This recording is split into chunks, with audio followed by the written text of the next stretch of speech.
सोचो 3 लाख साल पहले आप अफ्रीका में हो, धूप तेज है, खाना ढूंढ रहे हो, हर तरफ खतरा है, शेर घास में छुपे हैं, जिंदा रहना आपके दिमाग और ग्रुप के साथ मिलकर काम करने पर निर्भर है। अब आज के जमाने में आ जाओ, आपके हाथ में स्मार्टफोन है, यह आपको पूरी दुनिया से जोड़ता है, आपके पास ढेर सारी जानकारी है, आप किसी से भी कहीं भी बात कर सकते हैं। वाह, क्या सफर तय किया है इंसान ने। भाले से शिकार से लेकर अंतरिक्ष तक हमारी कहानी कमाल के बदलाव की कहानी है। ये कहानी है होमो सेपियंस की, हमारी प्रजाति की। ये कहानी है कि कैसे हम अफ्रीका के एक कोने में मामूली जीवों से इस ग्रह के मालिक बन गए। ये कहानी है हमारे विकास, हमारे प्रवास, हमारे आविष्कारों और हमारे सपनों की। ये कहानी है कि कैसे हमने दुनिया और खुद को बदला है। हमारे पूर्वजों ने बड़ी चुनौतियों का सामना किया। उन्हें खाना, घर और जानवरों से सुरक्षा ढूंढनी थी। उन्हें एक दूसरे के साथ मिलकर काम करना और बात करना सीखना था। इन सब के बीच उन्होंने नए हालात के हिसाब से खुद को ढाला और नई चीजें बनाई। उन्होंने औजार, भाषा और जटिल सामाजिक ढांचे बनाए। सवाना से स्मार्टफोन तक का सफर हमारी प्रजाति के धैर्य और अनुकूलनशीलता का प्रमाण है। ये कहानी आज भी जारी है। जैसे जैसे हम नई चुनौतियों का सामना करते हैं, जलवायु परिवर्तन से लेकर आर्टिफिशियल इंटेलिजेंस तक, हम उस लंबे और अद्भुत सफर से प्रेरणा ले सकते हैं जो हमें यहां तक लाया है। लगभग 3 लाख साल पहले अफ्रीका के बीचों बीच एक नई प्रजाति का उदय हुआ। ये थे होमो सेपियंस, हमारे पूर्वज।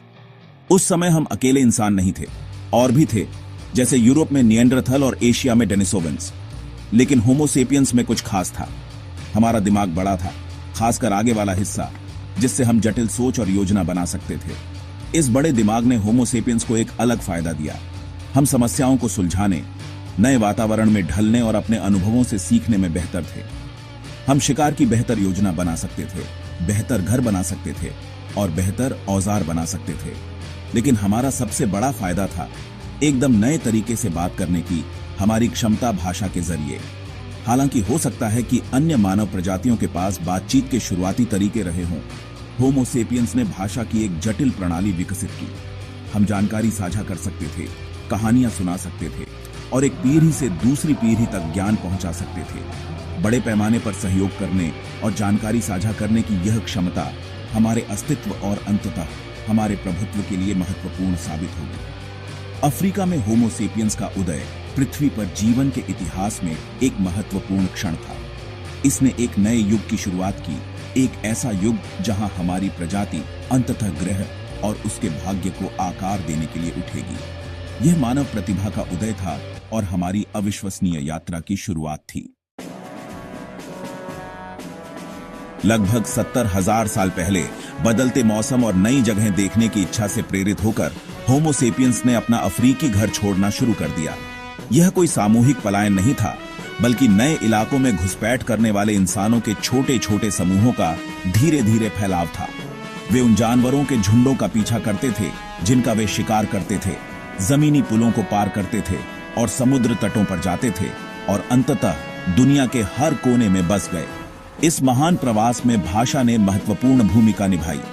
इसने हमारे पूर्वजों को अपने आंदोलनों का समन्वय करने, नए वातावरण के बारे में ज्ञान साझा करने और विभिन्न जलवायु और इलाकों के अनुकूल होने की अनुमति दी। वे एक दूसरे को खतरों के बारे में चेतावनी दे सकते थे, शिकार की तकनीक बता सकते थे और उन जमीनों के बारे में कहानियां सुना सकते थे जिन पर उन्होंने यात्रा की थी। भाषा ने होमो सेपियंस को अन्य मानव प्रजातियों पर भी एक महत्वपूर्ण लाभ दिया जिनका उन्होंने सामना किया।